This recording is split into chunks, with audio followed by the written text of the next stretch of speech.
सुहागरात पर मैं छुई मुई सी सिमटी सी फूलों की सेज पर एक गुड़िया की तरह शर्माई घबराई सी बैठी। हर उस नई शादीशुदा दुल्हन की तरह अपने शादी की पहली रात को अपने पति के आने का बेसब्री से इंतजार कर रही थी। रात के 12 बज गए थे, पर मेरे पति की कोई खबर नहीं थी। इंतजार करते करते 1 बज गया, उनकी अभी तक कोई खबर नहीं थी। फिर 2 बजे कमरे का दरवाजा खुला और मेरे पति कमरे के अंदर आए तो वह अपने पैरों पर खड़े भी नहीं हो पा रहे थे। गिरते पड़ते बिस्तर पर पहुंचे। जैसे ही मैंने उनको सहारा दिया, उन्होंने मुझे धक्का दे दिया और कहा, साली, तूने मेरी जिंदगी मुझसे छीन ली, मेरा प्यार मुझसे छीन लिया, इसकी सजा तुझे मैं देकर रहूंगा। और उन्होंने मुझे जानवरों की तरह नोचा। पूरी रात मैं रोती रही, रहम की भीख मांगती रही, पर इन पर तो जैसे कोई जानवर सवार हो गया था। सुबह 5 बजे मुझे जब होश आया, जाने कब तक ये जानवर मुझे नोचता रहा, मुझे पता ही नहीं चला। जब आंख खुली तो मेरी आंखों से मेरे आंसू नहीं रुक रहे थे। जो सपने मैं लेकर आई थी, सारे सपने मेरी सुहाग सेज के चारों तरफ मेरे फटे हुए कपड़ों के साथ राख में मिल चुके थे। पर अब फूटा नसीब, क्या कर सकते हैं। जो भी है मुझे ही सही करना था। सुबह 6 बजे मेरी सास ने मुझे आवाज लगाई, बहू उठ जा, नहाकर बाहर आ जा। मैंने भी अपने आंसू पोंछे और फिर नहाकर बाहर आ गई और चाय बनाकर अपने पति को देने कमरे में अंदर गई तो वह अभी तक सो रहे थे। मैंने उनको उठाया, उठिए जी, चाय पी लीजिए। मेरे पति ने आंख खोली और मुझे देखा तो उनको रात का धुंधला धुंधला याद आया कि कैसे वह राक्षस बन गए थे। मेरे पति ने शर्मिंदा होते हुए कहा, मालती, मुझे माफ कर दो, मैं रात को शराब के नशे में तुम्हारे साथ बहुत गलत काम किया था। और उनकी आंखों से आंसू भी निकलने लगे। उनको ऐसे देखकर मैंने भी उनको कहा, आप मेरे पति हैं, आप ऐसे मुझसे माफी मत मांगिए, मुझको पाप पड़ेगा। बस आप आज के बाद शराब पीकर घर पर नहीं आएंगे, मुझसे वादा करिए। उन्होंने भी वादा किया कि आज के बाद मैं शराब को हाथ भी नहीं लगाऊंगा और फिर चाय पीकर तैयार होकर काम पर चले गए। मैं भी खुश थी। जो दर्द लिखा था किस्मत में वह तो मिलना ही था, पर शायद अब सब कुछ सही हो जाएगा। मैं पूरा दिन खुश थी। घर पूरा भरा हुआ था। मेरी 2 जेठानी, मेरी सास, जेठानियों के बच्चे सब मेरे साथ बहुत अच्छे से मिलजुल कर बात कर रहे थे। सुबह से शाम हुई, शाम से रात हुई, सबने खाना खा लिया। अभी मेरे पति घर पर नहीं आए थे तो मैं उनका खाना लेकर अपने रूम में चली गई। मैं बहुत खुश थी कि आज रात मेरे पति मुझे अच्छे से प्यार करेंगे और मैं कल के उन गहरे जख्मों को कुछ हद तक भूल सकूं। आज भी मेरे पति रात को 12 बजे घर पहुंचे और फिर वह आज शराब पीकर आए थे। कल वाली कहानी आज भी दोहराई उन्होंने, तो मैं अब नहीं सह सकी और उनको रोकने की कोशिश की। उनके अंदर तो शराब रूपी जानवर बैठ चुका था। उन्होंने मुझे जोर से गालों पर 5 से 7 तमाचे मारे, चटाक चटाक। हमला इतना जोर का था कि मैं अब अपने होश में नहीं थी और अब मुझे फिर से नोचते रहे। मैं सुबह को 6 बजे उठी तो मेरी हिम्मत नहीं थी कि मैं बिस्तर से नीचे भी उतर सकूं, लेकिन सबके उठने का समय हो चुका था।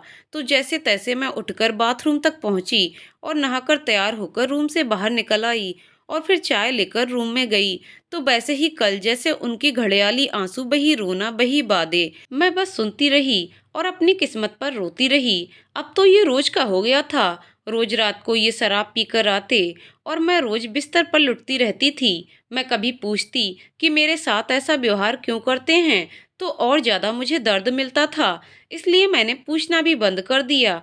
ऐसे ही दर्द सहते सहते 2 महीने निकल गए, पर मेरा दर्द कम नहीं हुआ। सास भी मुझसे पूछती कि बहू, खुशखबरी कब सुना रही हो। अब उनसे क्या बोलूं, कुछ शब्द ही नहीं थे मेरे पास। आज मेरी शादी को 5 साल हो चुके थे। इन 5 सालों में मुझे अपने पति का प्यार एक दिन भी नसीब नहीं हुआ। हाँ, बलात्कार रोज होता था मेरा, पर फिर भी माँ बनना मेरे नसीब में नहीं था। मैं अपना दर्द भी किसी से नहीं बांट सकती थी, क्योंकि माँ पिताजी तो बचपन में ही गुजर गए थे और एक चाचा चाची थे, तो उन्होंने मुझे पैसे के लालच में इन कसाईयों के पास बेच दिया था। अब मेरा एक और नाम पड़ चुका था, बांझ। एक खूबसूरत नाम, आकांक्षा के होते हुए भी अब सब उस नाम को भूल चुके थे। चाहे मेरी जेठानियां हों या सास, सबके मुंह पर एक ही नाम था, बांझ। अब तो घर पर मेरे साथ भी परायों जैसा व्यवहार किया जाने लगा, जैसे मैं कोई अछूत हूँ। एक बार मुझे पता चला कि मेरे पति की एक प्रेमिका थी, शादी से पहले की। मेरी शादी तय होने की वजह से इनकी प्रेमिका ने इन्हें छोड़ दिया था, तो विशाल उसका गुस्सा मुझ पर निकालते थे। ये बात खुद विशाल ने मुझे बताई थी। अगर मैं कुछ कहती या विरोध करती तो उस दिन मेरी हालत उठने की भी नहीं होती थी। ऐसे ही दिन बीतते गए। मैंने खुद से विचार किया कि एक बार डॉक्टर से चेकअप करवाया जाए, तो मैं अपना बांझ होने का कलंक मिटा सकूं। तो मैं एक लेडी डॉक्टर से मिली और उसने मेरा चेकअप करने के बाद कहा कि आकांक्षा, तुम्हारे अंदर कोई कमी नहीं है, एक बार अपने पति का चेकअप करवा लो। जब मैंने ये बात अपने पति को बताई तो फिर तो मेरी सामत आ गई। उस दिन पहली बार मैंने असली दर्द क्या होता है ये जाना था। उन्होंने बेल्ट से मार मार कर मेरे शरीर पर जख्म कर दिए। मैं चीखती रही, चिल्लाती रही, पर कोई भी मेरी मदद के लिए नहीं आया। मैं उस मार से बेहाल वहीं ठंडे फर्श पर लेटी रही और वहीं सो गई। मेरी नींद सुबह सास के तानों से खुली। ओ महारानी, सोती ही रहोगी या कुछ काम भी करना है? कहाँ से ये करमजली हमारे बेटे के नसीब में आ गई? मैंने हिम्मत करके उठी और नहाकर घर के काम पर लग गई। लेकिन किसी ने भी मुझसे रात के बारे में नहीं पूछा। एक बार मेरी जेठानी की माँ हमारे घर पर आई थी, तो उन्होंने भी मेरी सास के ताल से ताल मिलाया। जानकी देवी मेरी सास का नाम, अपने लड़के की दूसरी शादी करवा दो तो उसके भी बच्चे हो जाएं। क्यों इस बोझ को पाल रही हो? मेरी सास भी उसकी बात से सहमत हो गईं और अपने लड़के के लिए नई बहू की खोज करना चालू कर दिया। मैंने भी अब समझ लिया कि जब मेरी लाइफ में जब कुछ बचा ही नहीं है तो मैं ये दर्द क्यों सहूं। मैंने फैसला लिया कि अब तो मुझे तलाक ले लेना ही चाहिए। अपने डर को पीछे छोड़कर मैंने तलाक का डिसीजन लिया और इत्तेफाक से उसी रात मेरे पति फिर शराब पीकर आए। तो मैं बिस्तर पर लेटी थी और आते ही उन्होंने मेरी कमर पर लात मारकर मुझे जमीन पर गिरा दिया और बोले, मैं आया हूँ और तू सोई पड़ी है। जाकर खाना लेकर आ, मुझे भूख लगी है। मैं रसोई घर में गई। मैं खाना गर्म करके ले आई। खाना तो आज मैंने भी नहीं खाया था, तो दो थाली बिस्तर पर रखकर मैं वहीं बैठ गई। खाने का पहला निवाला खाते ही उन्होंने मेरे मुंह पर थूक दिया और थाली उठाकर मेरी ओर उछाल दी। ऐसा घटिया खाना बनाती है तू बांझ, तूने अभी तक खाना बनाना नहीं सीखा। मैंने अपने हाथ बीच में लाकर खुद पर गर्म खाना गिरने से बचा लिया और हिम्मत से कहा, मैं बांझ नहीं हूँ। शराब पीकर आपने अपने आप को कमजोर कर लिया है और दोष मुझे दे रहे हैं कि मैं बांझ हूँ। इतना सुनना था कि वह उठे और अपनी कमर से बेल्ट निकाला और जैसे ही मेरी तरफ बेल्ट मारने की कोशिश की, मैंने बेल्ट को अपने हाथ से पकड़ लिया और उनसे छीन लिया। अब वह बिस्तर से उठे और मेरी तरफ जैसे ही झपटे तो मैंने उन्हें पूरी ताकत से धकेल दिया और वह जाकर फर्श पर गिर गए। शराब के नशे में ही जैसे तैसे बहे उठे और बड़बड़ाए, साली आज तुझे घर से बाहर निकाल दूंगा। मैंने भी पलटकर जवाब दिया, तुम जैसे जानवर के साथ रहेगा भी कौन। बस फिर क्या था, उन्होंने कमरे का दरवाजा खोला और सामने सब तमाशा देखने वाले खड़े थे। मैं भी गुस्से में थी। आज पता नहीं कहाँ से इतनी हिम्मत आ गई थी कि आज सारा गुस्सा ही निकाल देना चाहती थी मैंने देखा कमरे के बाहर मेरी सास, मेरी दोनों जेठानी और दोनों जेठ खड़े थे। मैंने उनको देखते हुए कहा, आ गए तमाशा देखने के लिए? शर्म नहीं आती अपने नपुंसक बेटे की कमी को छुपाने के लिए मुझे दोष देते हुए, और अब किसी दूसरी मासूम लड़की की बलि देने की सोच रही हैं? अपने बेटे की दूसरी शादी करने से पहले उसका अच्छे से इलाज करवाएं, तब तो किसी मासूम लड़की को फंसाना। इतना सुनते ही मेरी सास ने कहा, विशाल देख क्या रहा है, निकाल अभी के अभी इसे बाहर। मैंने भी कह दिया, अब मुझे भी नहीं रहना इस घर में, मैं खुद ही निकल जाती हूँ यहाँ से। और रात के 11 बजे ही घर से निकल गई। न कोई बैग न कोई सामान, खाली हाथ और खाली जेब। पता नहीं था कहाँ जाना है और क्या करना है। बस मुझे अब उस जेल से आज़ादी चाहिए थी। बस मैं घर से निकली। उस समय रात के 11 बज रहे थे। मुझे कोई होश नहीं था, बस चलती जा रही थी। कहाँ जाना है, क्या करना है, कुछ नहीं पता था। मैंने तो आज खाना भी नहीं खाया था, तो भूख के मारे चक्कर भी आ रहे थे। बस चलते जा रही थी, तभी सामने से एक कार मेरे ठीक सामने आकर रुकी। ऐ लड़की, मरना है क्या तुझे, जो ऐसे बीच रास्ते पर चल रही है? कार का ड्राइवर चिल्लाकर बोला। मैंने जब अपने सामने रुकी कार को देखा तो कार की रोशनी जैसे ही आंखों में पड़ी, मैं वहीं पर गिर गई और बेहोश हो गई। जब होश आया तो खुद को एक घर के रूम के बिस्तर पर पाया। आंख खुली तो मेरे सामने एक 50 साल की एक खूबसूरत औरत बैठी थी। उठ गई बेटी, उस औरत के मुंह से बेटी शब्द सुनकर पता नहीं क्या हुआ, मेरे आंसू निकल आए और मैं रोने लगी। अरे रोते नहीं हैं। अच्छा ये बताओ कि तुम रहती कहाँ हो? तुम्हारा घर कहाँ है? और तुम इतनी रात को ऐसे बीच सड़क पर क्या कर रही थीं? मैं बस हैरानी से उस रूम को और उस औरत को देखे जा रही थी। मेरी नज़र घड़ी पर गई जिसमें रात के 2 बज रहे थे। मतलब कि मैं यहाँ पर 3 घंटे से बेहोश पड़ी थी। जब उसने देखा कि मैं कुछ बोल नहीं रही हूँ, तो वह खुद ही बोली, मैं भी कैसी पागल औरत हूँ। पहले ये बताओ कुछ खाओगी? मुझे भूख तो जोरों की लगी थी, तो मैंने भी हाँ में सिर हिला दिया। वह बाहर निकली और 5 मिनट बाद फिर रूम के अंदर आ गई। उनके हाथ में एक प्लेट में नमकीन और कुछ बिस्किट और केक थे। अंदर आते ही बोली, इतनी रात हो गई है, खाना तो कुछ बचा नहीं है, अभी के लिए ही खा लो। मैंने जल्दी से पूरी प्लेट खत्म की, बिना सिर को उठाए हुए। जब मैंने खा लिया और नजर ऊपर की, तो वह औरत मुझे ही देखे जा रही थी और मुस्कुराए जा रही थी। मैंने भी शर्मिंदगी के साथ कहा, वो आंटी जी, आज मैंने खाना नहीं खाया था, तो भूख बहुत लगी थी। औरत ने कहा, और खाना है? नहीं आंटी जी। अच्छा अब बताओ कहाँ से आई हो और तुम्हारे पति कहाँ हैं? उस औरत ने सवाल किया। आंटी जी, मेरा कोई नहीं है इस दुनिया में, कहकर मैं चुप हो गई।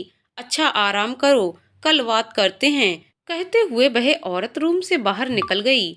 मेरी आंखों में नींद कहाँ थी। मैं तो जो कल हुआ था और आगे क्या होगा उसके बारे में सोच रही थी। सोचते सोचते सुबह के 5 बज गए। अब मेरी आंखें भी नींद से भर आई थीं और मैं सो गई। मुझे किसी ने डिस्टर्ब नहीं किया और मैं दोपहर के 12 बजे उठी। पिछले 8 सालों में पहली बार ऐसा हुआ था कि मैं 12 बजे तक सोई थी। जल्दी से उठकर मुंह धोकर मैं उस रूम से बाहर आ गई तो मेरी आंखें खुली की खुली रह गईं।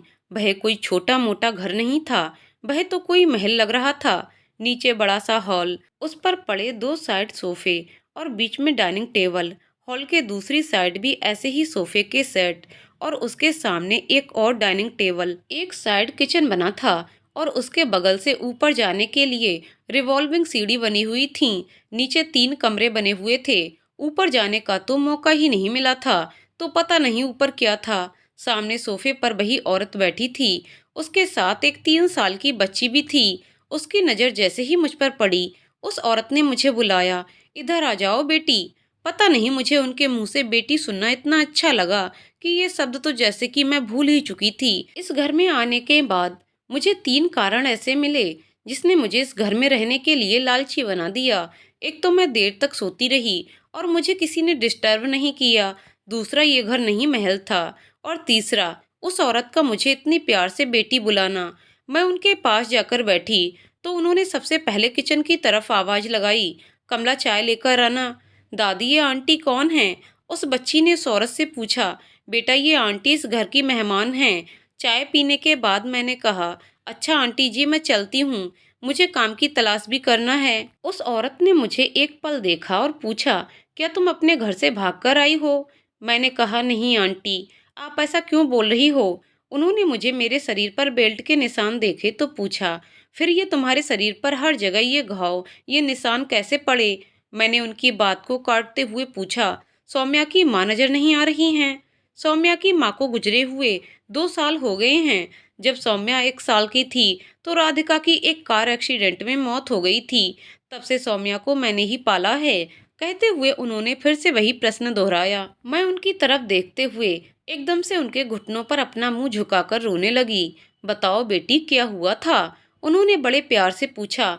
मैं फिर भी हिम्मत नहीं कर पाई कुछ भी बताने की। उन्होंने फिर से मेरे सर पर हाथ रखकर बड़े प्यार से पूछा कि अपनी माँ को भी नहीं बताओगी? अब मेरे सब्र का बांध टूट चुका, क्योंकि मेरा दुख बांटने वाला आज तक कोई भी नहीं था, तो किसको बताती। मैंने शुरू से अंत तक अपनी पूरी लाइफ उनके सामने खोलकर रख दी। मेरी पूरी कहानी सुनने के बाद आंटी को तो मानो यकीन ही नहीं हुआ कि कोई इतना भी जालिम कैसे हो सकता है। मेरी बात खत्म होते ही मैंने कहा, अब मुझे निकलना चाहिए आंटी जी। उस औरत ने मुझे प्यार से बैठाया और कहा, देखो क्या तुम सौम्या की देखभाल कर सकती हो?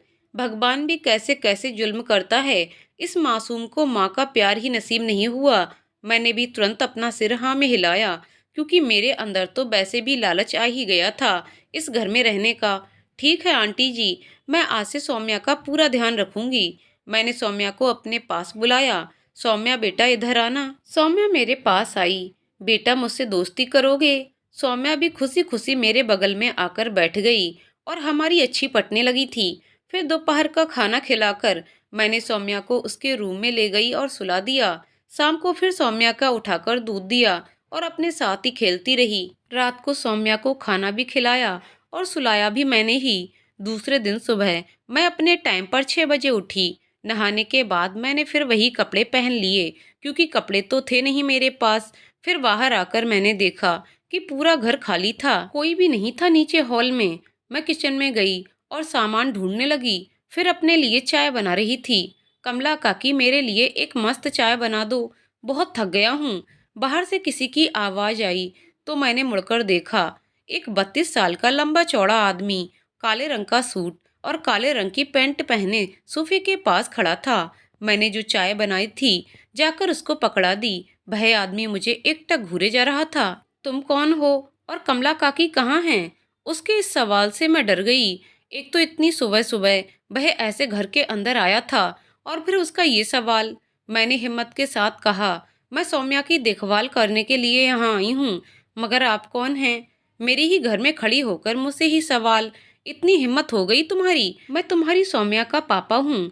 मैंने आश्चर्य से उनकी ओर देखा और कहा, मुझे क्या पता आप सौम्या के पापा हैं। मैं तो यहाँ कल ही आई हूँ और इतनी सुबह सुबह कोई ऐसे घर में घुस आएगा तो पूछना तो पड़ता है। अच्छा ठीक है ठीक है, ये बताओ कहाँ से आई हो और पहले कभी बच्चे पाले हैं तुमने? मैंने ना में जवाब दिया तो उनको और गुस्सा आ गया। किसने रखा है तुमको बताओ? वो आंटी जी ने। मैंने भी डरते डरते कहा। ये माँ भी ना बिल्कुल पागल हो गई है। मैं भी उदास होकर वहां चुपचाप खड़ी थी। तो फिर उन्होंने गुस्से से कहा, अब क्या मेरे सर पर ही खड़े रहना है? जाओ अपना काम करो। मैं उदास सी किचन में ही एक टेबल पर बैठ गई। मेरी बाहर निकलने की हिम्मत नहीं हो रही थी। थोड़ी देर में आंटी की आवाज मेरे कानों में पड़ी। आकांक्षा उठ गई हो तो सौम्या को भी उठा दो। मैं किचन से बाहर निकली और देखा तब तक सौम्या के पापा जा चुके थे। मैंने सौम्या को उठाया और तैयार करके नीचे लेकर आ गई। मेरे चेहरे पर उदासी देखकर आंटी ने पूछा कि क्या हुआ। मैंने उनको सुबह वाली पूरी बात बता दी, जिसे सुनकर आंटी ने कहा, मेरा बेटा राधिका के जाने के बाद थोड़ा चिड़चिड़ा हो गया है। वह उससे बहुत प्यार करता था। बस कोई उसके चेहरे की वह मुस्कान वापस ला दे तो मेरे कलेजे को ठंडक मिले। मैं पूरा दिन उनके बारे में ही सोचती रही। सौम्या ने भी मेरा उदास चेहरा देखा तो पूछा, आपको क्या हुआ आंटी? मैंने कुछ नहीं कहा। तो दादी ने उनको बताया कि आज आपके पापा ने आपकी आंटी को डांट दिया। रात को सौम्या के पापा घर आए तो सौम्या मेरी गोदी में बैठी थी। आते ही उन्होंने सौम्या को बुलाया, मेरा बच्चा आजा पापा के पास आजा। सौम्या ने अपने पापा को देखकर कहा, आप गंदे हो, आपने आंटी को आज क्यों डांटा? कहते हुए सौम्या मेरी तरफ होकर बैठ गई। मैंने उसको समझाया, बेटा ये आपके पापा हैं और पापा से कभी ऐसे बात नहीं करते, गंदी बात है। चलो पापा से सॉरी बोलो। और सौम्या ने फिर अपने पापा से सॉरी बोला। सौम्या के पापा मुझे ही घूरे जा रहे थे। मैंने जल्दी से सौम्या को उठाया और उसके रूम में चली गई सुलाने के लिए। सौम्या को सुलाने के बाद मैं नीचे आई तो आकाश जी वहीं सोफे पर ही बैठे मुझे घूर रहे थे। मैंने उनसे नजरें बचाकर जाने लगी तो उन्होंने मुझे बुलाया और कहा, मतलब अब तुम मेरी बच्ची को मेरे खिलाफ करके मुझसे अलग करना चाहती हो? मैं तुम जैसों को अच्छे से जानता हूँ। बच्चा चोर गिरोह से हो तुम। मैं अभी पुलिस को कॉल करता हूँ, नहीं तो चली जाओ इस घर से अभी के अभी। मैं भी रोने लगी कि बाहर किस्मत, पहले बांझ फिर तलाक और अब बच्चा चोर गिरोह, और कितने कलंक लगने बाकी हैं मेरी जिंदगी में। मैंने कहा, साहब जी पुलिस को फोन मत लगाना, मैं अभी चली जाती हूँ इस घर से। और मैं वहीं से दरवाजे की ओर चली गई, फिर बाहर निकल गई। मैं घर से निकल तो गई पर मेरे सामने फिर वही समस्या थी कि अब मैं किस तरफ जाऊं। 2 दिन की खुशियां मेरे नसीब में आई थीं। इन 8 सालों में सब मर्द एक जैसे होते हैं, निर्दयी जालिम। उनको किसी औरत की फीलिंग की कोई चिंता नहीं होती है। जैसा मेरा पति था वैसे ही आकाश जी भी निकले। मैं सोचती हुई जा रही थी कि तभी मैंने देखा कि सामने 2 लड़के एक लड़के को मार रहे थे और उसके हाथ से कुछ छीन रहे थे। वह लड़का उनसे मुकाबला कर रहा था पर उस तरफ दो लड़के थे, तो ये लड़का कमजोर पड़ता जा रहा था। फिर भी मुकाबला जारी रखा। अचानक उनमें से एक लड़के ने अपनी जेब से चाकू निकाला और अकेले लड़के के पेट में चाकू मार दिया और उसका मोबाइल छीनकर भाग गए। अकेला लड़का वहीं पर गिर गया और उसको अब कुछ होश नहीं था। मैं भागकर गई और उसको उठाया और आसपास नजर दौड़ाई, तो कोई मुझे नजर नहीं आ रहा था। रात के 10 बज रहे थे, रोड भी खाली थी, पर कुछ तो करना ही था। ये सोचकर उस लड़के को अकेले ही घसीटते हुए ले जाने लगी। तभी वहां से दो आदमी निकले, तो मैंने उनसे हेल्प मांगी कि इस लड़के को सामने अस्पताल तक पहुंचा दीजिए। उन दोनों ने उस लड़के को हॉस्पिटल तक पहुंचाया और जल्दी से निकल गए। हॉस्पिटल में डॉक्टर ने इलाज चालू किया और पूछा, ये आपके कौन हैं? तो अब मैं क्या बोलती कि ये कौन है? मुझे तो कुछ भी समझ में नहीं आया कि क्या बोलूं। मैंने भी साफ साफ बता दिया कि ये मुझे सामने की सड़क पर बेहोश मिले थे, तो मैं इनको यहाँ लेकर आ गई। डॉक्टर ने उसका इलाज चालू किया और उसके पर्स से उसका विजिटिंग कार्ड निकालकर उस पर लिखे नंबर पर फोन किया और उनके घर वालों को वहां बुलाया। वो हॉस्पिटल कोई इतना बड़ा हॉस्पिटल नहीं था, वह तो एक छोटे से घर पर बना एक नर्सिंग होम था, जिसमें 3 कमरे थे मरीजों के लिए, पर फिर भी सर्व सुविधा युक्त हॉस्पिटल था। रात 4 बजे कोई उस हॉस्पिटल में चिल्लाते हुए पहुंचा, डॉक्टर डॉक्टर कोई है यहाँ? उसकी आवाज उस हॉस्पिटल के अंदर गूंज उठी। मैं उस लड़के के पास ही उसके बेड पर बैठी थी और बाहर से आती हुई आवाज को सुन सकती थी। डॉक्टर ने जैसे ही वह आवाज सुनी, डॉक्टर उस आवाज की तरफ गए। ओह, ओ मिस्टर भार्गव जी, आ गए आप? डॉक्टर, मेरा भाई किधर है और उसको क्या हुआ? उसकी आवाज में भारीपन और चिंता थी। मैं समझ गई कि ये जो कोई भी है इस लड़के का भाई है। डॉक्टर ने बताया कि अब आपका भाई ठीक है, उस कमरे में है। तुरंत मैंने देखा कि कमरे का दरवाजा खुला और वह शख्स अंदर आ गया। छोटे, क्या हुआ तुझे और किसने किया ये सब? बोलते हुए उसकी नजर मेरी ओर आई तो मेरी सांस ही रुक गई। मैं अब उस कमरे से बाहर जाने के लिए जैसे ही मुड़ी, उसने आवाज लगाई, तुम यहाँ क्या कर रही हो? तुमको मैंने कहा था कि मेरे घर परिवार से दूर रहने के लिए, तो तुमको सुनाई नहीं देता क्या? बुलाऊं क्या अभी पुलिस को? मैंने इतना ही सुना और वहां से निकलकर उस हॉस्पिटल के बाहर आ गई। पर अब मैं जाऊं तो जाऊं कहाँ? रात के 4 बज रहे थे, मुझे तो कुछ नहीं सूझा। तो मैंने अब 2 घंटे हॉस्पिटल के बाहर साइड में एक बेंच पर ही रुकने का विचार किया। सुबह उजाला हो जाएगा तो कुछ दिमाग लगा सकते हैं कि कहाँ जाना है। मैं उस बेंच पर आकर बैठ गई और बैठे बैठे ही नींद में चली गई।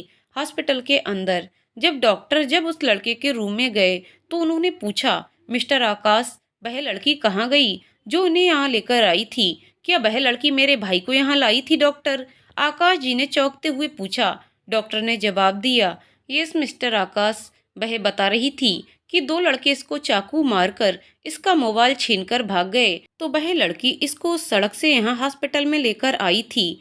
पता नहीं कहाँ चली गई बिना बताए इतनी रात को। मिस्टर आकाश ने घड़ी देखी तो टाइम रात के 4:30 हुए थे। मिस्टर आकाश तुरंत उठे और डॉक्टर, मेरे लिए तुरंत कोई नर्स का इंतजाम करो, मैं अभी आया 5 मिनट में, कहते हुए हॉस्पिटल से बाहर आ गए और जैसे ही कार में जाने लगे तो उनको वहीं साइड में बेंच पर सोती हुई दिखी। मिस्टर आकाश मेरे पास आए और उठाते हुए बोले, ऐ लड़की सुनो। मैं तुरंत आवाज सुनकर नींद से जाग गई और देखा तो सामने मिस्टर आकाश खड़े थे। मैंने हड़बड़ाते हुए उनसे कहा, साहब पुलिस को मत बुलाना, मैं सुबह होते ही यहाँ से चली जाऊंगी। रात में कहाँ जाऊं? कुछ डर सा लग रहा था। मिस्टर आकाश ने मुझे हॉस्पिटल के अंदर बुलाया और सिर्फ इतना कहा, जो कुछ भी हुआ उसके लिए सॉरी। मैं गुस्से में कुछ ज्यादा ही बोल गया था। तुमने मेरे भाई की जान बचाकर मुझ पर बहुत बड़ा उपकार किया है। बोलो तुमको कितना रुपया चाहिए? मैंने कहा, साहब मैंने कोई उपकार नहीं किया, ना ही रुपयों के लिए किया है। और हाँ, आपके भाई की जगह कोई और होता तो भी मैं वही करती जो मैंने अभी किया। और मैं बच्चा चोर नहीं हूँ साहब, मेरी मजबूरी ने मुझे यहाँ पर काम करने दिया, नहीं तो मैं भी पढ़ी लिखी बीएससी एमएससी पास स्टूडेंट हूँ, कुछ भी काम कर सकती हूँ। मिस्टर आकाश शर्मिंदा थे। उन्होंने दोबारा भी माफ़ी मांगी और कहा, मैं बहुत जल्दी गुस्सा हो जाता हूँ, मुझे माफ़ कर दो और जो कुछ भी हुआ वह माँ को मत बताना प्लीज। मैंने भी कहा, नहीं बताऊंगी। और बात करते करते सुबह के 6 बज गए थे। उजाला पूरी तरह से हो चुका था। तो मैंने कहा, अब आप घर जाइए, मैं यहाँ पर हूँ। पक्का तुम संभाल लोगी? उन्होंने सवालिया नजरों से पूछा। मैंने कहा, हाँ यही हूँ, आप जाइए, नहीं तो माँ जी चिंता करेंगी आपकी। मिस्टर आकाश वहां से चले गए और मैं अब उनके भाई के पास आकर बैठ गई। सुबह 10 बजे आकाश जी और उनकी माता जी हॉस्पिटल में आए और वरुण को देखने उस कमरे में आए। हॉस्पिटल का रूम बहुत छोटा था, उसमें सब तो आ नहीं सकते थे, तो माँ जी को उस रूम में छोड़कर मैं और आकाश जी बाहर चले गए। बाहर जाते ही आकाश जी ने पहली बार बड़े प्यार से मेरा नाम पुकारा, आकांक्षा जी। मैंने चौंक कर उनकी तरफ देखा तो आकाश जी ने कहा, मुझे आपके बारे में कुछ पता नहीं था, इसलिए मैं इतना सब बोल गया आपसे।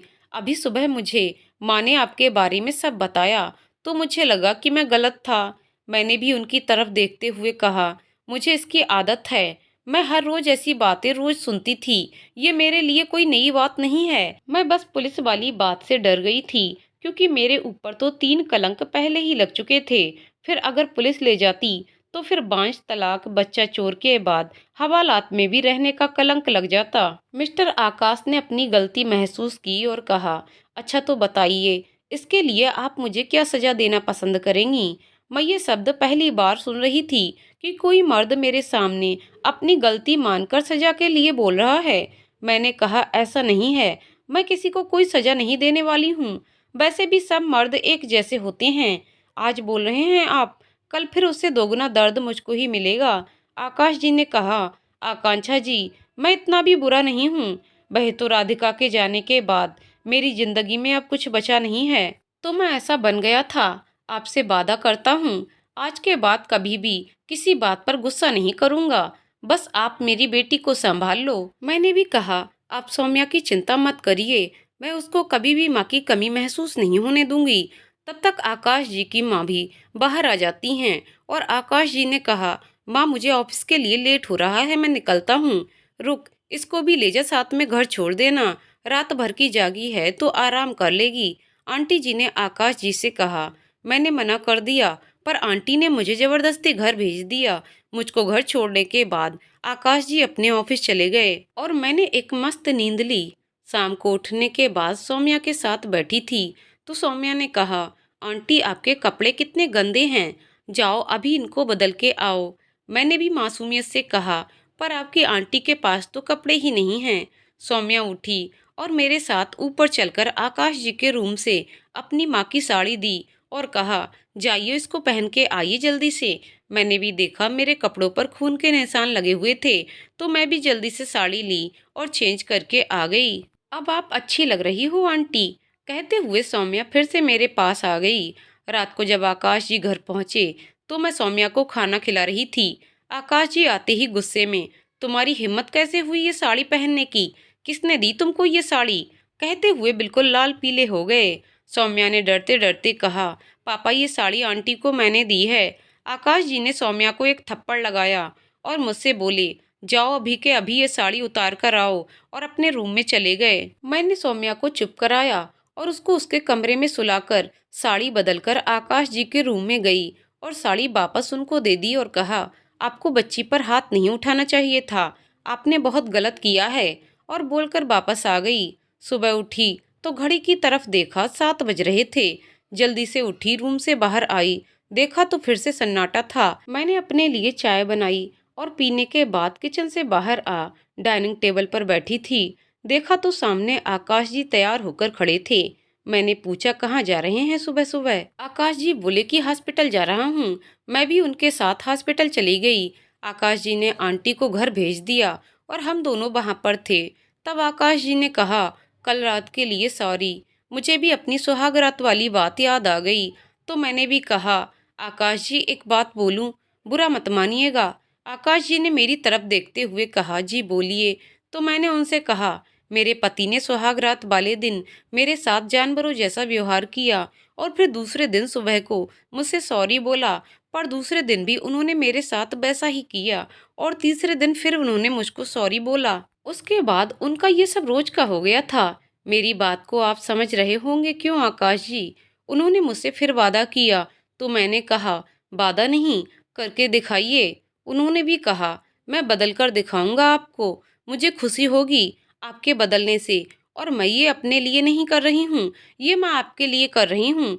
मुझे क्या फ़र्क पड़ेगा? आप आज छोटे जानवर हैं, कल बड़े जानवर बन जाइए, मेरा क्या जाएगा? आकाश जी ने मेरी बात को समझ लिया और सिर झुकाकर बाहर चले गए। सुबह 10 बजे आंटी जी हॉस्पिटल आईं और हमें फिर से घर भेज दिया। घर पहुंचकर मैंने सौम्या को उठाया और नीचे लेकर आई, फिर दूध गर्म करके दिया। आकाश जी सामने बैठकर नाश्ता कर रहे थे। उन्होंने सौम्या से बात करनी चाही, तो सौम्या दूध खत्म करके वहां से उठकर भाग गई और जाते जाते बोली, आप गंदे हो, मैं आपसे कभी बात नहीं करूंगी। मैंने आकाश जी से बोला, आप जाइए, मैं उसको समझा दूंगी। आकाश जी ऑफिस के लिए निकल गए। मैं सौम्या के रूम में गई तो वह बिस्तर पर उदास बैठी थी। क्या हुआ हमारी सौम्या को? बोलते हुए मैं उसके बिस्तर पर पहुंची। पापा गंदे हैं, मैं उनसे कभी बात नहीं करूंगी आंटी, आप भी मत करना। मैंने उसको समझाया, ऐसा नहीं बोलते हैं बेटा, अगर हम गलत काम करते हैं तो भगवान जी हमें सजा देते हैं और हमारे मम्मी पापा हमारे भगवान जी हैं। तो अगर हम गलती करते हैं तो हमें सजा देने का हक हमारे मम्मी पापा को है। तो कभी भी भगवान जी से गुस्सा नहीं होते हैं। अच्छा आंटी, अगर गलती हो जाए तो फिर क्या करते हैं? सौम्या ने अपनी मासूम जुबान से पूछा। मैंने भी वैसे ही जवाब दिया, अगर हमने गलती की है तो हमें सॉरी बोलना चाहिए। आपने गलती की थी तो आप पापा को सॉरी बोलो। सौम्या को अपनी गलती का एहसास था, तो उसने कहा, मैं पापा को सॉरी बोलूंगी जब वह वापस आएंगे। और हम दोनों मस्ती करने लगे। शाम को आज जल्दी ही आकाश जी ऑफिस से आ गए और नीचे ही सोफे पर बैठे थे। कमला काकी ने उनको पानी दिया और सौम्या मेरे साथ मेरे कमरे से बाहर आई तो अपने पापा को देखकर उनके पास गई। पापा सॉरी, अब आगे से कभी गलती नहीं करूंगी। आकाश जी ने सौम्या को अपनी गोद में बैठा लिया और उन्होंने भी सौम्या को सॉरी कहा और मेरी तरफ देखते हुए थैंक्स कहा और कहा, जल्दी से तैयार हो जाओ, हम अभी घूमने निकलते हैं। सौम्या ने कहा, पापा आंटी के पास तो कपड़े ही नहीं हैं, तो वह क्या पहनेंगी? तुम मेरे कमरे से जो कपड़े पसंद हों वह पहन लेना और जल्दी से तैयार होकर आओ। हम दोनों खुश हो गए। मैं अपनी जिंदगी में पहली बार कहीं किसी के साथ घूमने जा रही थी। जाते जाते आकाश जी ने पीछे से आवाज लगाई, नीला कलर मेरा फेवरेट है। उस समय तो मैंने उनकी बात पर ध्यान नहीं दिया, पर जब उनके रूम में गई तो देखा कि उनकी खिड़कियों के पर्दे भी नीले थे, उनके रूम में सोफा भी नीला था। मैं तब भी कुछ नहीं समझी, पर जब मैंने अलमारी खोली तो उसमें लगभग सभी साड़ियां नीले कलर की ही थीं। कुछ साड़ियां थीं अलग कलर की। जब मैं उनकी बात का मतलब समझ गई, क्या ये किसी नए रिश्ते की शुरुआत है? मेरे मन में कई सवाल उठे, पर मैंने उनको दबा दिया और एक डार्क नीली साड़ी पहनकर तैयार होकर बाहर आ गई। हम घर से निकले। पहले तो सौम्या को पार्क घुमाया, फिर सौम्या के लिए कुछ कपड़े खरीदे और उसी मॉल में हमने खाना खाया और रात को घर आ गए। घर पहुंचकर सौम्या को दूध पिलाकर उसके कमरे में सुलाकर मैं नीचे आ गई तो देखा आकाश जी वहीं पर बैठे थे। मेरे पास आते हुए बोले, थैंक्स आकांक्षा जी, आज आपकी वजह से मुझे मेरी बेटी वापस मिल गई। मैंने भी कह दिया, वैसे थैंक्स तो मुझे आपको कहना चाहिए, क्योंकि आपकी वजह से मैं आज जिंदगी में पहली बार इतना खुल के इंजॉय किया है। अच्छा जाइए, अब सो जाइए। आकाश जी ने जाते जाते कहा, बहुत खूबसूरत लग रही थी आप। मैंने कहा, थैंक्स, वैसे मेरा फेवरेट कलर क्रीम है, और मुड़कर अपने रूम में चली गई। मस्त एक सुखद दिन की समाप्ति हुई। सुबह उठकर चाय पीकर मैं सोफे पर बैठी थी। आकाश जी तैयार होकर आए और हम हॉस्पिटल चले गए। आज आकाश जी ने क्रीम कलर का सूट और पेंट पहना था। मुझे लगा कि वे इनके दिल में भी तो वही नहीं जो मेरे दिल में है। हॉस्पिटल पहुंचने के बाद आंटी जी के घर जाने और फिर वापस आने के बाद आकाश जी ने मुझसे कहा, आकांक्षा जी, मेरी पुरानी सेक्रेटरी काम छोड़कर चली गई है, तो क्या आप मेरी सेक्रेटरी बनेंगी? क्या मैं उनकी तरफ आंखें फाड़े देखती रही? तो उन्होंने कहा, ऐसे क्या देख रही हो? मैंने कोई आपको आई लव यू बोल दिया? पर मैं कैसे? मैंने आज तक कभी बाहर काम किया ही नहीं है। आकाश जी बोले, उसमें क्या है, जैसे घर को मैनेज करती हैं वैसे ही ऑफिस को और मेरे काम को मैनेज करिएगा। और मुझे पूरा भरोसा है आप मेरी सेक्रेटरी बनकर अच्छे से काम कर लेंगी।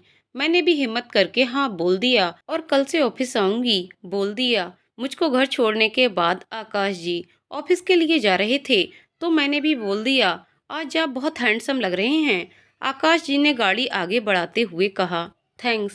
मैं घर पर आ गई और नहाकर एक नई साड़ी पहनकर सौम्या के साथ बैठ गई। आज वरुण जी को भी हॉस्पिटल से घर लाना था, तो आकाश जी सीधा ऑफिस से ही हॉस्पिटल गए और वहां से वरुण को लेकर घर आ गए। घर पहुंचकर आंटी ने वरुण को नीचे वाले कमरे में ही रहने को कहा, क्योंकि बार बार ऊपर नीचे होने से उनके जख्म भर नहीं पाएंगे। मैंने भी कह दिया कोई बात नहीं, मैं कुछ दिन यहीं सोफे पर ही सो जाऊंगी।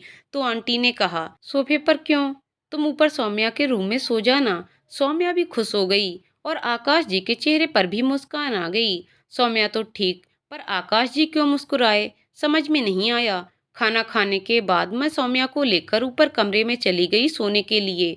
सुबह उठकर जल्दी से नहाकर मैं मंदिर गई थी। कह सकते हैं कि पहली बार मंदिर गई थी, क्योंकि मेरा भगवान से विश्वास ही उठ चुका था। इसलिए मैंने भगवान से माफ़ी भी मांगी और धन्यवाद किया। सुबह 7 बजे मैं वापस आई और कमला काकी ने मुझे चाय दी। आज पहली बार कमला काकी ने मुझे चाय पिलाई। मैं तैयार तो बैठी थी, तभी आकाश जी आए और नाश्ता करने के बाद उन्होंने मुझसे पूछा, रेडी हो आकांक्षा जी? मैंने भी हाँ में सिर हिलाया, तो हम लोग निकल गए ऑफिस के लिए। आकाश जी के साथ मेरा ये दूसरा नया एक्सपीरियंस था। पहला तो मैं जिंदगी में पहली बार कहीं घूमने गई थी, दूसरा जिंदगी में पहली बार मैंने बाहर की दुनिया देखी थी। ऑफिस पहुंचकर मैंने आकाश जी को बोला, आप चलिए मैं आपके पीछे पीछे आती हूँ। आकाश जी चले गए तो मैं अब ऑफिस के लिए चलना स्टार्ट किया। जैसे ही ऑफिस के गेट के अंदर घुसी, पहले तो मुझे गार्ड ने रोका और पूछा, आपको यहाँ किससे मिलना है? मैंने बताया, मुझे मिस्टर आकाश से मिलना है। और मैं इतने में गार्ड ने मुझे कहा, अभी आप जाइए, 2 बजे के बाद आइएगा, अभी साहब बिजी हैं। मैं हैरान थी कि ये गार्ड है ये आकाश जी का सेक्रेटरी। मैंने फिर से निवेदन किया कि मुझे आकाश जी ने बुलाया है, आप उनसे बोल दो कि गेट पर आकांक्षा जी आई हैं। गार्ड ने फिर भी नहीं सुना और मुझे बाहर जाने को बोला। इतने में सामने से आकाश जी आते दिखे। क्या हुआ आकांक्षा, कहाँ रह गईं? आओ ना जल्दी अंदर, तुम तो गेट पर ही रुक गईं।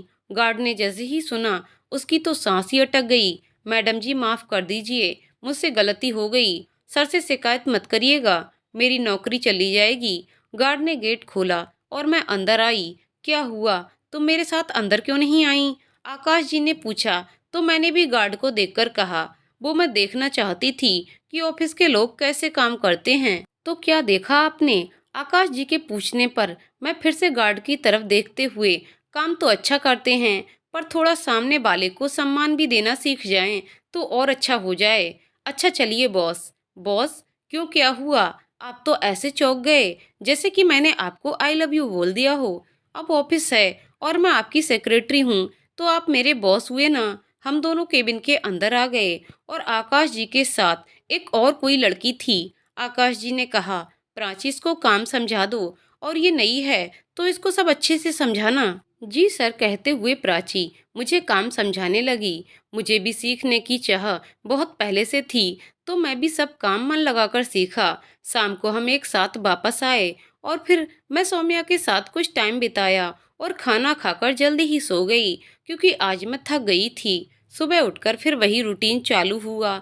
हम ऑफिस पहुंचे तो मैं सीधे केबिन में आ गई और काम करने लगी। मैं बॉस के सामने बैठकर काम कर रही थी। केबिन का दरवाजा मेरे ठीक पीछे था। यस मिस्टर विशाल, कहिए कोई काम था क्या? बॉस ने मेरे पीछे खड़े आदमी से कहा। वो बॉस, मेरे घर से फोन आया था कि मेरी माँ अभी अभी चल बसी, तो मुझे छुट्टी चाहिए थी। जब मैंने ये बात सुनी तो दिल में धक्का लगा। अब कैसी भी थी, पर थी तो मेरी सास ही। आकाश जी ने उनको छुट्टी दे दी और वह चले गए। मेरी आंखों में आंसू निकलता देख आकाश जी ने मजाक करते हुए कहा, क्या हुआ तुमको? तुम तो ऐसे रो रही हो जैसे तुम्हारी सास मर गई हो। मैंने भी उनसे कहा, बॉस वह मेरी सास ही थी और विशाल मेरा वही जालिम पति था। आकाश जी की तो बोलती ही बंद हो गई। मैंने भी छेड़ते हुए कहा, अब बोलिए बॉस, क्या बोल रहे थे आप? आकाश जी ने पूछा, चलना है क्या अपनी सास के घर? मैंने कहा, जाने की इच्छा तो है, पर हिम्मत नहीं है। वह लोग फिर से गालियां देंगे। ऐसे कैसे गालियां देंगे? भार्गव इंडस्ट्रीज की मालकिन हो। मैं उनके मुंह से ये बात सुनकर दंग रह गई। उन्होंने कूल होते हुए कहा, सिर्फ नाटक करना है हमको, और हम सौम्या को भी लेकर जाएंगे ताकि तुम्हारे चरित्र से इस बांझ होने का कलंक मिट सके। दुनिया इतनी आगे निकल गई है और ये लोग वहीं पर अटके हैं। क्या अपनी कोख से ही जन्म देने पर औरत माँ बनती है क्या? अगर इतना दिमाग उनमें होता तो बच्चे के लिए कोई और उपाय है। आजकल विज्ञान ने इतनी तरक्की की है। मैं उनकी बात सुनकर रोने लगी। तो उन्होंने फिर पूछा, क्या सौम्या तुम्हारी बेटी नहीं है? मैंने कहा, आकाश जी, सौम्या मेरी बेटी है, मैं उसकी माँ। आज से मैं बांझ नहीं हूँ। फिर हम लोग ऑफिस के लिए निकले और घर पहुंचे और वहां से सौम्या को लेकर हम मेरे ससुराल पहुंचे। रास्ते में ही आकाश जी ने सौम्या को बता दिया था कि बेटा, अब से तुम आंटी को मम्मी बोलना। सौम्या भी इतनी सी उम्र में बहुत समझदार हो गई थी। हम जैसे ही मेरे ससुराल पहुंचे, रोना धोना चालू था। मैं तो पूरी तरह से तैयार होकर सज धज के ही गई थी, क्योंकि मुझे उनके घर के मातम से कोई मतलब नहीं था। मुझे तो उनको अपनी दौलत और अपनी बेटी को दिखाना था। मेरे अंदर जाते ही सबकी नज़र हमारे ऊपर ही थी। मेरे पति मुझे देखते ही चिढ़ गए। तू यहाँ क्या करने आई है? तेरे को तो घर से निकाल दिया था ना मैंने। पीछे से आवाज आई, तो क्या हम चले जाएं यहाँ से? मेरे पति एकदम घबरा गए। बॉस आप? हाँ भाई, हम तो तुम्हारे गम में शामिल होने आए थे और तुम हमें दरवाजे से ही भगा रहे हो। मेरे पति ने घबराते हुए कहा, नहीं सर, आपको नहीं, वह तो मैं इसको बोल रहा था। तभी सौम्या की आवाज आई, मम्मी ये अंकल कौन हैं जो ऐसे चिल्ला रहे हैं? मैंने सौम्या को जवाब दिया, बेटा ये अंकल एक राक्षस हैं। आपने वह ड्रेक्यूला वाली कहानी सुनी थी ना, जो खून पीता था? ये अंकल भी वैसे ही ड्रेक्यूला हैं जो खून चूसते हैं। अच्छा मम्मी, तो फिर इस ड्रेक्यूला से हमें कौन बचाएगा? बेटा, इससे बचाने के लिए गॉड हमको शक्ति देते हैं और हम इसको मार देंगे, मैंने सौम्या को समझाते हुए कहा। फिर मम्मी, गॉड हमें कब शक्ति देंगे? मैंने कहा, बेटा आपके गॉड कौन हैं? सौम्या ने कहा, पापा। हाँ बेटा, आपके पापा ने हमको शक्ति दी, एक प्यारी सी सौम्या। और हमारी सौम्या ने इस गंदे अंकल को मार गिराया। मैंने अपना सुर तेज करते हुए कहा, सुना मिस्टर विशाल, ये मेरी बेटी है। और भाभी, आप भी देख लो, मैं बांझ नहीं हूँ, मैं बांझ नहीं हूँ, मैं बांझ नहीं हूँ। कहते कहते मैं सौम्या से लिपट वहीं जमीन पर बैठ गई और रोने लगी। हम पहले सौम्या को घुमाने वाटर पार्क ले गए। उसके बाद हमने 6 से 9 मूवी शो देखा। फिर एक बढ़िया से रेस्टोरेंट में खाना खाकर घर वापस आए। घर आते आते सौम्या कार में ही मेरी गोदी में सो चुकी थी। हम बहुत खुश थे। आज हमने खूब मस्ती भी की। खाना तो हम बाहर से ही खा कर आए थे। मैं सौम्या को लेकर वहीं सोफे पर आकाश जी के साथ बैठी थी। रात के 11 बज चुके थे। आकाश जी ने बताया कि ये जो साड़ी जो मैंने तुमको दी है, ये साड़ी मैंने राधिका के लिए खरीदी थी। पर जिस दिन राधिका को ये साड़ी गिफ्ट करना था, उस दिन उसका एक्सीडेंट हो गया था और वो हम सबको छोड़कर चली गई थी। मैंने पूछा, फिर आपने मुझे ये साड़ी क्यों दी पहनने के लिए? तो आकाश जी ने कहा, क्योंकि मैं तुमको पसंद करने लगा हूँ। मैंने उनकी बातों का कोई जवाब नहीं दिया, पर मुझे उनको जवाब देना था। ये मैंने गलती कर दी, क्योंकि उनको जवाब ना देने की वजह से बात और आगे बढ़ी। मैं सौम्या को लेकर उसके कमरे में सोने के लिए चली गई। थोड़ी देर में ही आकाश जी मेरे रूम में, मतलब सौम्या के रूम में आ गए। तो मैं हड़बड़ा कर उठ बैठी। आकाश जी, आप यहाँ क्या कर रहे हैं? आकाश जी ने मेरे होठों पर उंगली रखी और धीरे से कहा, चुप, शोर मत मचाओ, नहीं तो सौम्या जाग जाएगी। मैंने कहा, वो तो सब ठीक है, पर आप इतनी रात को यहाँ क्या कर रहे हैं? जाइए अपने कमरे में। मुझे एक अनजाना सा डर सता रहा था। आकाश जी ने मुझे अपनी बाहों में उठाया और कहा, मैं सौम्या की मम्मी से प्यार करना चाहता हूँ। मैंने उनको रोकते हुए कहा, ये गलत है आकाश जी, मुझे छोड़ दीजिए प्लीज। पर उनके अंदर तो जानवर जाग चुका था। मैं ज्यादा चिल्ला भी नहीं सकती थी, क्योंकि इससे आकाश जी को तो कोई फर्क नहीं पड़ता, पर मैं बदनाम हो जाती। आकाश जी मुझे अपने कमरे में ले गए और एक बार फिर मुझे मेरा अतीत अपने आज में नजर आया। मैं आज भी पूरी रात नहीं सोई थी। सुबह होने को थी। मैं घड़ी देखी तो 6 बज चुके थे। मैं उठी, जाकर सौम्या के रूम में सो गई। जब आकाश जी ऑफिस जाने वाले थे तो उन्होंने मुझे आवाज लगाई, तो सौम्या ने बताया कि मम्मी को बहुत तेज बुखार है। आकाश जी ने तुरंत डॉक्टर को बुलाया और मेरा इलाज करवाया। सौम्या मेरे पास ही बैठी थी। उस दिन आकाश जी भी अपनी ऑफिस नहीं गए थे। मैं आकाश जी से कोई बात नहीं करना चाहती थी, पर आकाश जी ने सौम्या को दादी के पास भेज दिया और मुझसे बोले, आकांक्षा जी, मुझे माफ़ कर दीजिए। पता नहीं कल ये सब कैसे हो गया। मैं खुद को रोक नहीं पाया। मुझे राधिका की बहुत याद आ रही थी। मैंने आपको राधिका समझकर वो सब कर दिया। मैं भी गुस्से में थी, तो मैं भी नहीं चुप रह पाई। आकाश जी, आप भी मेरे पति जैसे ही निकले, जिस्म के भूखे। आपको मैंने क्या समझा और आप कैसे निकले? आपको ये सब ही करना था तो एक बार मेरे से बोल दिया होता। मैं तो आपके एहसान के नीचे वैसे ही दबी थी। आप जो चाहते मेरे साथ मैं करने देती आपको। ऐसे जबरदस्ती करने की कोई जरूरत नहीं थी। उसके बाद आकाश जी वहां से उठकर चले गए। मैंने भी जो उसको भूलकर वापस अपने काम में लग गई। पर अब आकाश जी को देखकर वो खुशी, वो उत्साह नहीं था मेरे अंदर। धीरे धीरे सब नॉर्मल हो गया। घर से ऑफिस, ऑफिस से घर, फिर सौम्या के साथ खेलना। 1.5 महीने बाद मुझे पता चला मैं प्रेग्नेंट हूँ। मेरे ऊपर तो पहाड़ टूट पड़ा। पति साथ होता तो ये मेरे लिए खुशी की बात थी। लेकिन अब जब मैं अकेली हूँ तो ये बच्चा मेरे लिए एक और कलंक लेकर आने वाला था। एक कलंक को मिटाने के लिए दूसरा कलंक। मैंने थोड़ी हिम्मत से काम लिया और आकाश जी के पास गई और उनको ये बात बताई। आकाश जी, आपने जो गलत काम किया था उसका पाप मेरे पेट में पल रहा है। अब मैं इस पाप को कहाँ लेकर जाऊं? आकाश जी ने दोबारा पूछा, क्या? मैंने बताया कि मैं प्रेग्नेंट और आपका बच्चा मेरे पेट में पल रहा है। आकाश जी ने मुझे अपने पास बैठाया और कहा, पहली बात तो ये पाप नहीं, ये हमारे प्यार की निशानी है। और दूसरी बात, तुम कहीं नहीं जाओगी, यहीं रहोगी। पर लोग पूछेंगे तो मैं क्या जवाब दूंगी? आकाश जी ने मेरी आंखों में देखते हुए सवाल किया, मुझसे शादी करोगी? मैं हैरान थी कि ये क्या बोल रहे हैं। आप सिर्फ मुझसे इसलिए शादी करना चाहते हैं क्योंकि मैं आपके बच्चे की माँ बनने वाली हूँ। आकाश जी ने कहा, ऐसा नहीं है राधिका, मैं तुमसे बहुत प्यार करता हूँ और तुमको भूल नहीं सकता हूँ। देखा ना आपने, अभी आपने मुझको राधिका नाम से पुकारा। मेरा नाम राधिका नहीं, आकांक्षा है। आकाश जी तुरंत बोले, जानता हूँ, पर मैं तो हमेशा तुमको राधिका ही बुलाऊंगा। क्या तुम मेरी राधिका बनोगी? क्या तुम सौम्या की असली मम्मी बनोगी? मैं सौम्या का नाम सुनकर सोचने लगी, पर आपके घर वाले नहीं मानेंगे। उनको मैं मनाऊंगा। तुम मान गई तो वो भी मान जाएंगे। आज 2 साल बाद बहू मेरी चाय लाई माँ जी। भाभी मेरी रेड वाली शर्ट नहीं मिल रही है, कहाँ है? भैया वो सामने वाली टेबल पर पड़ी है। मम्मी मेरा दूध दो और जल्दी से मुझे स्कूल छोड़ दो, देर हो रही है। बहू जल्दी से सौम्या को स्कूल छोड़कर तैयार हो जाओ, नहीं तो अभी आकाश घर सर पर उठा लेगा। जी माँ जी। तो ये थी मेरी जिंदगी की कहानी। इतना दर्द मिलने के बाद आखिर भगवान ने मुझे ढेर सारी खुशियाँ दी। आज मेरी शादी को 10 साल हो गए हैं।